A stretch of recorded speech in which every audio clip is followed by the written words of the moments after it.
We're standing from what we call the barn here at Kent House.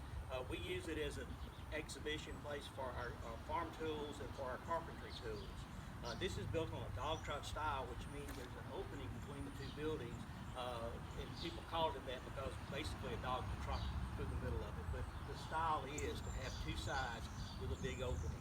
If this was a house, we would say they did that to get airflow. Since it's a barn, it may be just a way to keep the buildings in the different things that they have stored in them separated.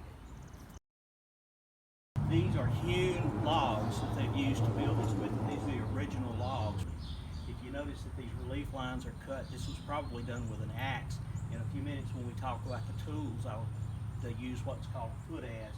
They would make relief lines in the logs and then come along with another thing that looks something like a hoe and chop off the pieces to make this side of the board flat so they could use it. If this was going to be a sealed building, they would have chucked this full of muddy moss or fuselage or something else like that in order to make this windproof and somewhat insulated.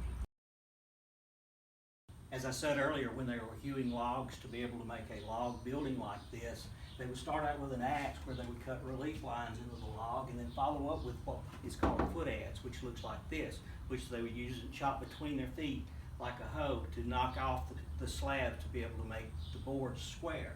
When they would finish, if you notice, our buildings all have cedar-shaped roofs. That's done by this process here. This is a piece of cedar log. They would take an instrument that looked like this, start it at the top, and they would use a mallet to drive down this knife blade here in order to shave off a piece of cedar in order to use on their rooftops. Just think how long it would take for them to make enough shingles like this to cover an entire roof.